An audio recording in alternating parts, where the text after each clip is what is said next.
નમસ્તે વિદ્યાર્થીઓ, હવે આપણે ધોરણ 12 ફિઝિક્સ ની અંદર ઉદાહરણ નંબર 12 વિશે વાત કરીશું.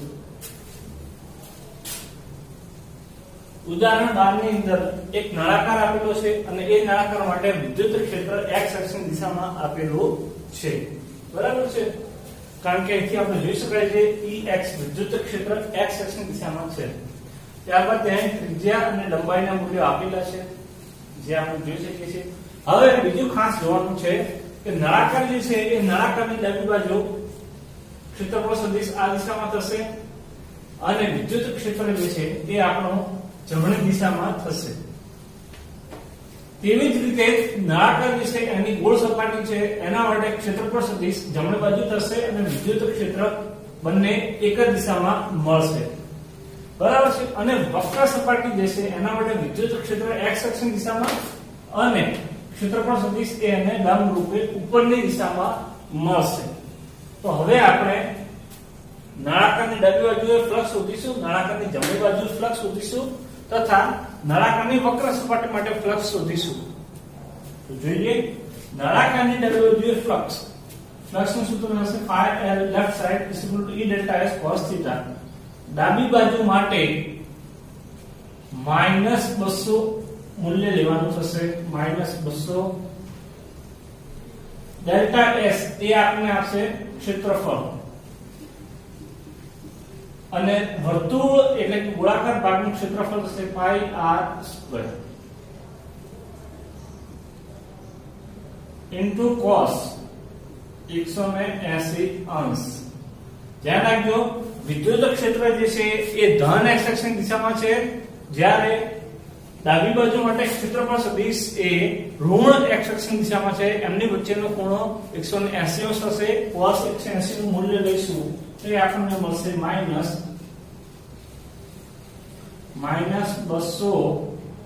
pi r² into -1 અને બરાબર phi l = 200 pi r². સમીકરણ નંબર 1. બરાબર છે? હવે આ જ રીતે આપણે જમણી બાજુ જોઈએ તો કે આ જમણી બાજુની વર્તુળાકાર સપાટી અને તેના માટેનું ક્ષેત્રફળ સદિશ આ દિશાની અંદર. તો હવે જોઈએ આપણે નળાકારની જમણી બાજુ માટેનું ફ્લક્સ phi r તો ફરીથી એનું રીત સૂત્ર વાપરીશું Ex delta s cos theta.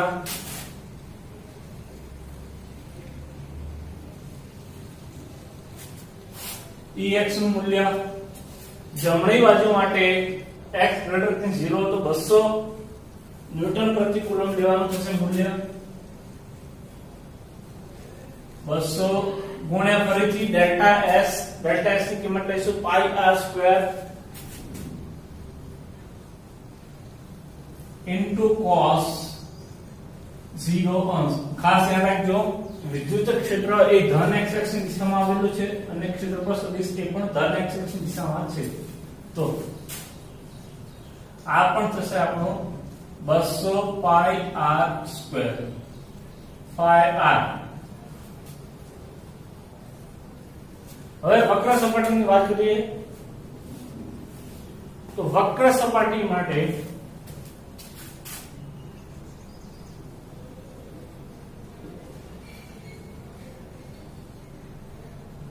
Flux phi બરાબર E delta s cos theta. E નું મૂલ્ય 200 નું 200 જ રહેશે આપણા માટે. Delta s pi r l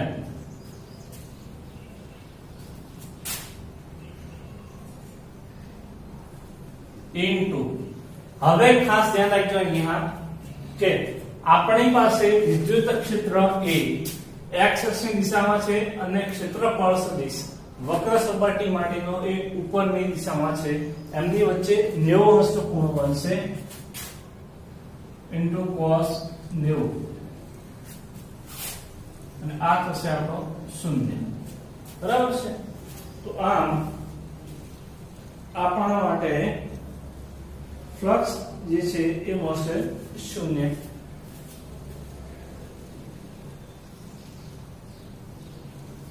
હવે કુલ ફ્લક્સ તો કુલ ફ્લક્સ phi બરાબર phi r l plus phi r બરાબર છે. તો phi લેફ્ટ phi l આપણને મળશે 200 pi r square plus 200 pi r square 400 pi r square કિંમતો મૂકી દઈએ. 400 ગુણ્યા 3.14 ગુણ્યા r ત્રિજ્યા આપેલી છે આપણને r બરાબર 5 ગુણ્યા 10 ની માઈનસ 2 ઘાત એનો વર્ગ અને આ બધાનું સાદું રૂપ આપશો તો તમને લોકોને કુલ ફ્લક્સ 3.14 ન્યૂટન પ્રતિ કુલમ I કેરેટ ન્યૂટન પ્રતિ કુલમ મળશે. તો આ ફ્લક્સ આપણે બંને વર્તુળાકાર બાજુ અને વચ્ચેની વક્ર સપાટી તેના માટે શોધ્યું. હજુ દાખલો પૂરો થયો નથી. દાખલામાં આગળ વાંચો તો આગળ તમને કહ્યું છે નળાકારની અંદર વિદ્યુતભાર કેટલો હશે. બરાબર છે. તો હવે નળાકારની અંદરનો વિદ્યુતભાર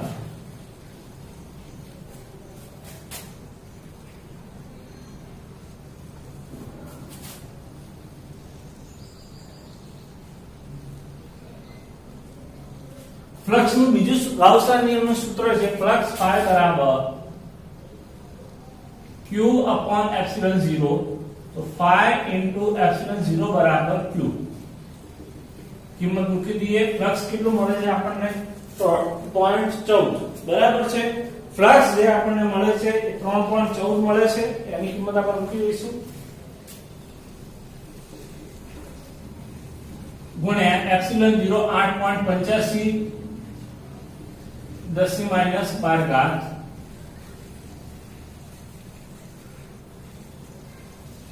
તો વીજભાર Q જે છે એ વીજભાર ટોટલ આપણને ગણતરી કરશો તો 2.78 ગુણ્યા 10 ની માઈનસ 11 ઘાત કુલમ મળશે. એવું નજર નાખી લેજો.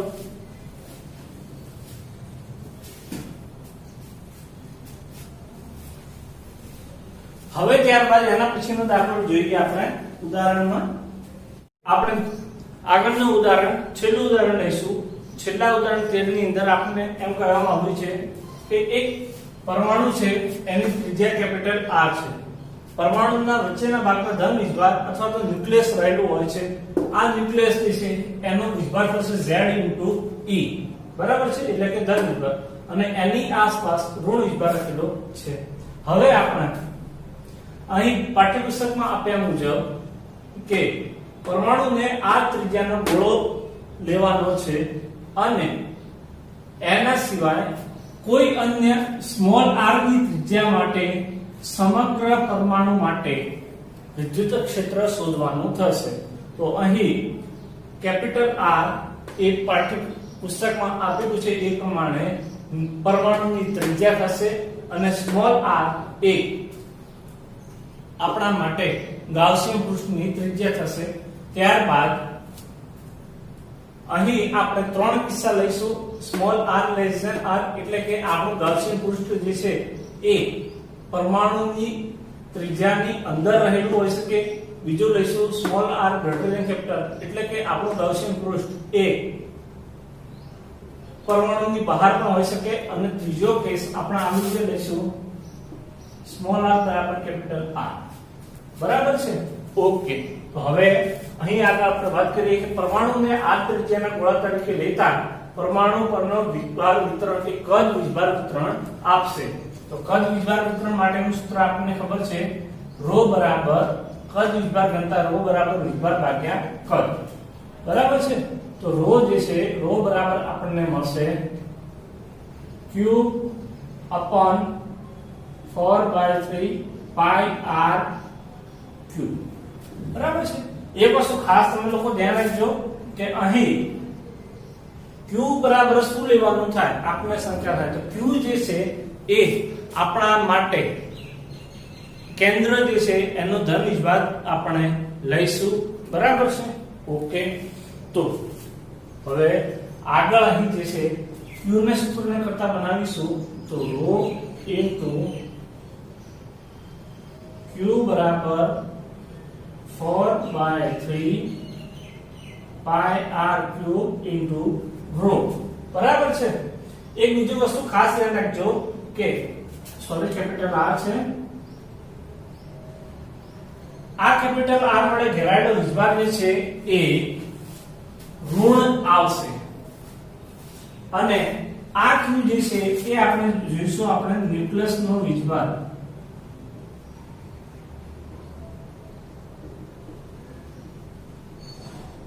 તો ન્યુક્લિયસ નો વિભાગ કેટલો થશે z * e કે જે ધન વિભાગ થશે અને આ ડાબી સાઈડ ની અંદર જે વિભાગ રહેલો જે છે એની સંજ્ઞા મળશે આપણને માઈનસ તો z * e બરાબર -4/3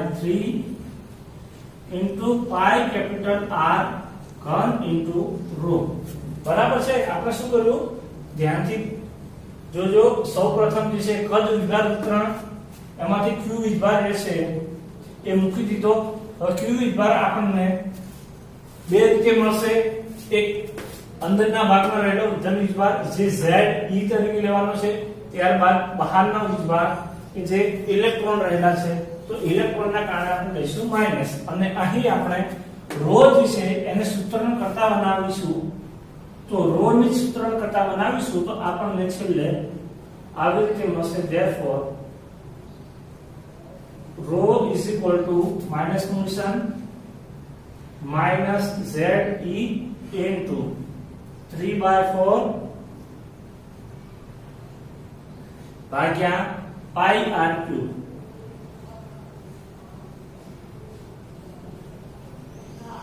આમ આપણને સમીકરણ નંબર A ઉપરથી ρ ની કિંમત મળી હવે ρ ની કિંમત મળી ગઈ છે તો ρ ની કિંમતનો ઉપયોગ હવે આપણે આગળ કરીશું હવે પ્રથમ શરત મુજબ કે r less than capital R માટે વિદ્યુત ક્ષેત્ર બરાબર છે તો ધ્યાન રાખજો કે શરતની અંદર ગાઉસિયન પૃષ્ઠની ત્રિજ્યા જે લખી નાખીએ જ્યાં કેપિટલ R પરમાણુની ત્રિજ્યા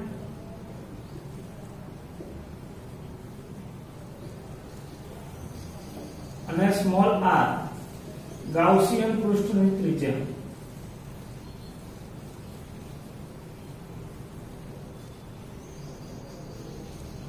બરાબર છે તો પ્રથમ કિસ્સાની અંદર ગાઉસિયન પૃષ્ઠની ત્રિજ્યા છે એ પરમાણુની ત્રિજ્યા કરતા નાની છે એટલે કે ગાઉસિયન પૃષ્ઠ જે છે એ પરમાણુની અંદર આવેલું છે જે આપણે આકૃતિ પરથી જોઈ શકીએ છીએ તો હવે આ ગાઉસિયન પૃષ્ઠ માટે કેટલો વિદ્યુત ભાર ગણાવો તો ગાઉસિયન પૃષ્ઠની અંદર કયો વિદ્યુત ભાર આવશે તો ધ્યાન આપજો ગાઉસિયન પૃષ્ઠની અંદર Ze એટલે કે ન્યુક્લિયસ નો વિભાર આવશે પ્લસ એના સિવાય આ જે રિંગ બને છે એ રિંગ ની અંદર રહેલો ઋણ વિભાર પણ આવી જશે બરાબર છે તો હવે r less than capital R એટલે કે અંદરના ભાગની ગાઉસિયન સપાટી માટે વિદ્યુત ક્ષેત્ર E બરાબર E small r less than capital R પર kq upon r સ્ક્વેર ખાસ ધ્યાન રાખજો કે અહીં આપણે r ત્રિજ્યાની વાત કરવાની છે બરાબર છે પ્રથમ કિસ્સો છે પ્રથમ કિસ્સાની અંદર કિંમત મૂકી દઈશું q વીજભાર જે છે હવે આપણે q વીજભાર વિશે ફરીથી વાત કરવાની થશે કે q વીજભાર ક્યાંથી લાવીશું તો અહીં આપણે જોયું એ પ્રમાણે કે આ ગાઉસિયન પૃષ્ઠ વડે ધન વીજભાર પણ ઘેરાય છે પ્લસ ઋણ વીજભાર પણ ઘેરાય છે k upon r square into q બરાબર ze પ્લસ બરાબર છે ઇલેક્ટ્રોનનો ઋણ વિભાર જે છે એની ગણતરી પણ આપણે અંદર કરવાની થશે, બરાબર છે। અને કદ વીજભાર વિતરણ માટે q નું સૂત્ર શું થશે? આના પરથી q બરાબર 4/3 પાઈ r3 * ρ। આ સૂત્ર જે છે આના પરથી આપણે q ને સૂત્ર કરતા બનાવીશું તો q બરાબર 4/3 પાઈ R3 * ρ। q ની આ જે કિંમત મળે છે એ કિંમત આપણે ત્યાં મૂકી દઈશું 4/3 પાઈ R3 * ρ।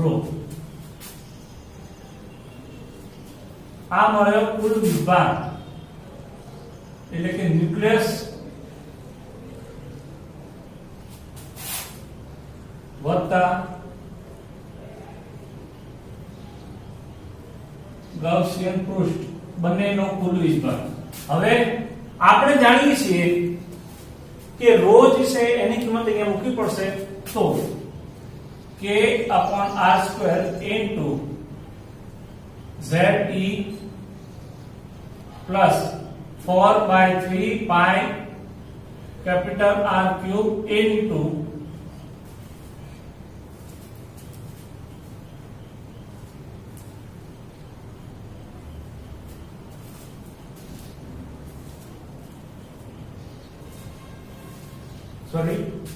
આવશે આપણો સ્મોલ r કે જે આપણે ગૌસની સપાટી માટે લીધું છે ઇન્ટુ ρ। તો ρ જે છે એની કિંમત હવે આપણે અહીંથી લઈ લઈશું। ρ ની કિંમત થશે -ze into -ze upon pi r3 pi R3 into 3/4 બરાબર છે। ઓકે k/r² into ze આ માઈનસ આવશે -4 4 3 3 કેન્સલ થઈ જશે પાઈ પાઈ કેન્સલ થઈ જશે વધશે ze into સ્મોલ r3 ભાગ્યા R3 બરાબર છે। ગાઉસિયન પૃષ્ઠ છે ગાઉસિયન પૃષ્ઠ માટે ત્રિજ્યા આપણે સ્મોલ r। તો હવે આના પરથી કોમન નીકાળ કે ze upon r² minus ze small r3 ભાગ્યા R3 r² બરાબર છે। આ વસ્તુ જે છે એને અંદર ગુણાકારમાં લઈ જઈએ k બરાબર 1/4/0 પણ લઈ શકીએ અથવા તો ze upon r²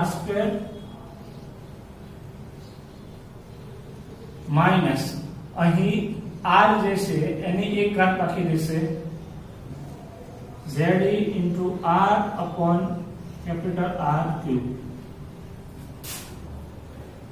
જે આપણને પહેલી શરત માટે વિદ્યુત ક્ષેત્ર મળશે અને એની દિશા સાથે k ની કિંમત 1/4π લઈ લઈએ તો 1/4π0 ze upon r² minus ze into small r upon R3 અને આની દિશા કઈ દિશામાં થશે તો ત્રિજ્યાવર્તી દિશાની અંદર વિદ્યુત ક્ષેત્ર મળશે બરાબર છે। ઓકે ત્રિજ્યાવર્તી દિશામાં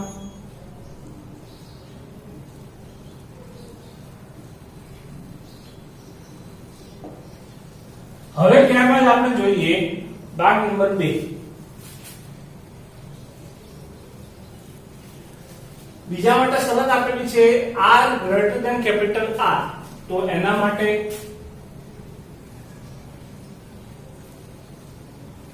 વિદ્યુત ક્ષેત્ર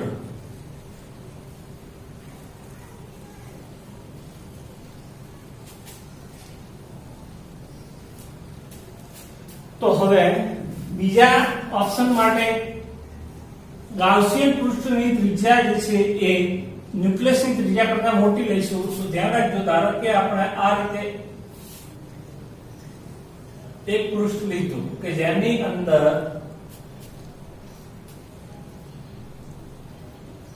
સ્મોલ r બરોબર તો આના માટે એકદમ સિમ્પલ થશે r greater than capital R માટે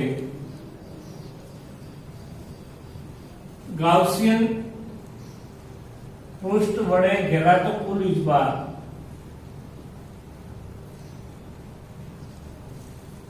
શૂન્ય થશે.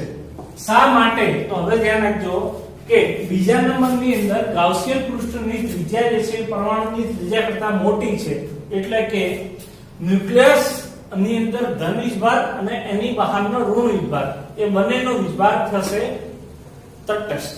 બરોબર? કારણ કે આ પૃષ્ઠમાં ન્યુક્લિયસ અને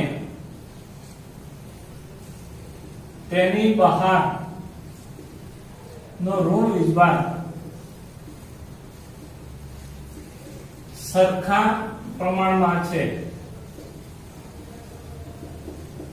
અને પરમાણુ વિદ્યુતની દ્રષ્ટિએ કેવું હોય છે? હંમેશા તટસ્થ.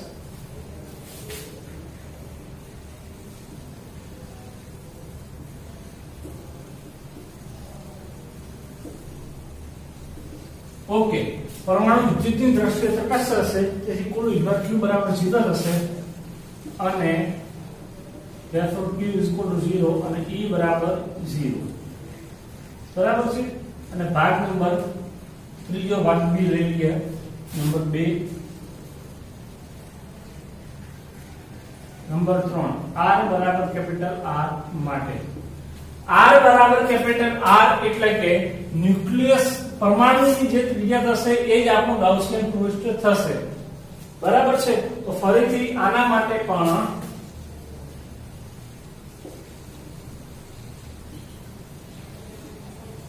ગાઉસિયન સપાટી વડે ઘેરાતો કુલ વીજભાર